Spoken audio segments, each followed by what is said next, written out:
안녕하세요. 맘챌린지 카페입니다. 정말 오랜만에 또 다시 찾아뵙죠. 한 달이 훅 가버린 것 같아요.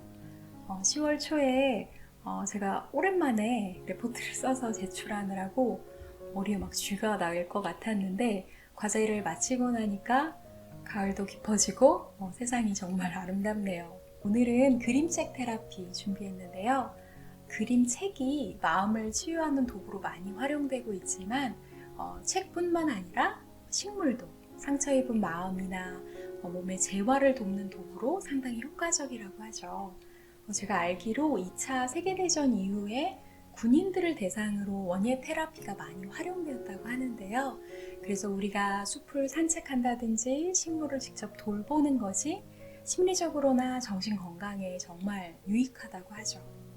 또 저는 식물에 관한 그림책도 참 위안이 돼요. 제가 참 좋아하는 식물 중에 맹그로브라는 아주 독특한 친구가 있어요.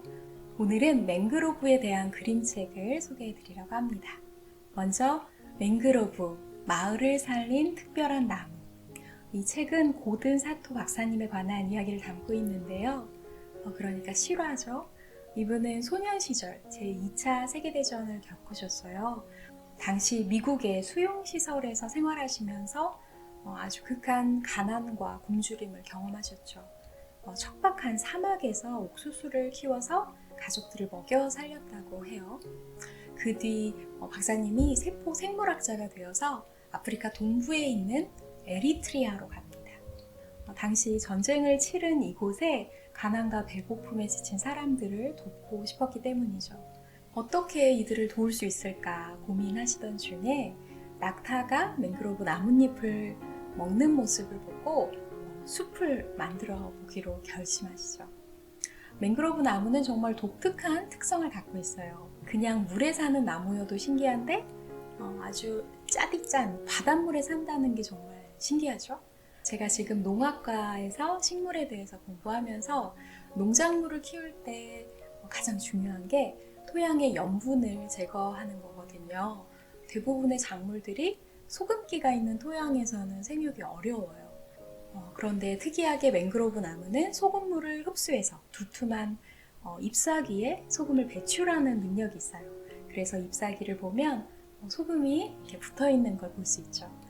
아무튼 박사님은 마을 사람들을 동원해서 맹그로브 나무 심기 프로젝트를 오랜 시간 진행해서 큰 숲을 조성하게 되죠.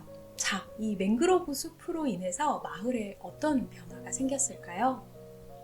홍해 근처에 위치한 이곳은 메마르고 비가 거의 오지 않는 곳인데요. 6,400평방미터에 이르는 숲이 조성되자 공기도 좋아지고 가축들에게 양질의 풍성한 먹이를 제공할 수 있게 됐죠.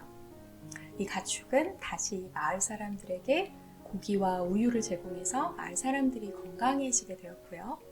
또 이 지역 수산업 발전에도 큰 도움이 되었는데요. 바다 위에 얽히고 설켜 있는 맹그로브 뿌리는 작은 물고기, 게, 새우, 조개 등 작은 바다 생물들의 서식처가 되어서 더 큰 물고기를 끌어들이는 역할을 한 거죠. 박사님은 이 맹그로브 나무 심기 프로젝트를 만자나르 프로젝트라고 불렸는데요. 만자나르는 자신이 살았던 수용소의 이름이에요. 그 고통스러웠던 시간도 희망의 씨앗이 될 수 있다는 것을 사람들에게 알려주고 싶었던 거죠. 우리도 한번 생각해 볼 수 있겠죠? 내 인생에 지우고 싶은 힘든 경험, 추억들이 오히려 타인의 아픔을 이해하고 도울 수 있는 재료가 된 적은 없었는가? 또 정말 좋은 발견, 좋은 생각은 의외로 남을 돕고자 할 때 우연히 만나게 되는 것 같아요. 지금 내 주변에 나의 작은 아이디어로 도울 수 있는 사람은 누굴까?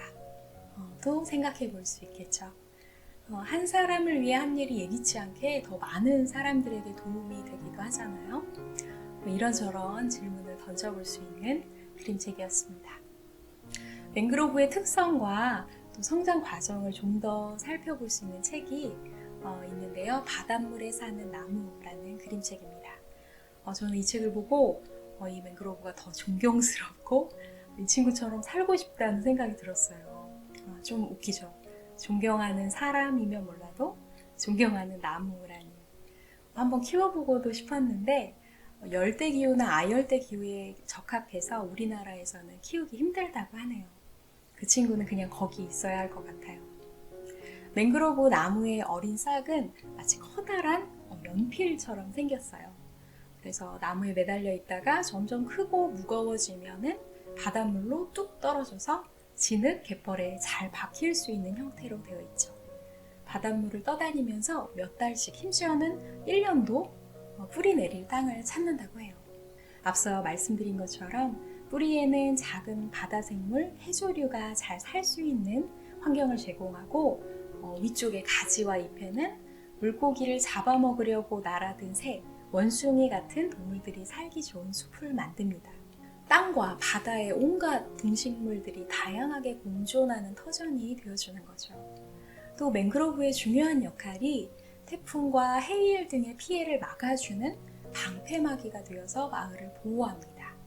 2004년 스리랑카의 한 마을에 쓰나미가 몰려와서 6천여 명이 사망했는데 이 마을은 맹그로브 숲을 몽땅 베어내고 양식장과 리조트를 건설했다고 하죠.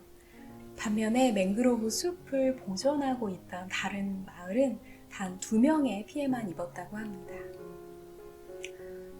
테라피용 그림책은 아니지만 한 대상에 대한 상세한 설명과 세밀화를 보면서 자세히 보아야 예쁘다, 오래 보아야 사랑스럽다, 나태주 시인의 시가 생각나기도 했고요. 민물과 바닷물이 만나는 되게 애매한 지점, 이곳에 깊이 뿌리를 내리고 다양한 동식물에게 헌신하며 살아가는 맹그로브처럼 우리 삶도 사실 안정적인 순간이 별로 없잖아요. 되게 애매하게 계속 변화의 흐름이 있고 그래서 한켠에 불안한 구석이 항상 있는 것 같아요. 모든 것이 안정적이고 만족스럽게 살아가는 사람이 몇이나 있겠어요. 그럼에도 불구하고 내게 주어진 환경에서 자꾸 도망치려고 하기보다 내가 서 있는 지금 이곳에 깊이 뿌리 내려서 만나고 스치는 많은 사람들에게 나의 다양한 것들을 나눠줄 수 있는 맹그로브 같은 사람이 되고 싶다. 그런 생각이 들었습니다. 자, 오늘 제가 준비한 그림책 테라피는 여기까지고요. 다음에 또 좋은 책으로 만나 뵙겠습니다. 여러분 건강하고 평안하세요.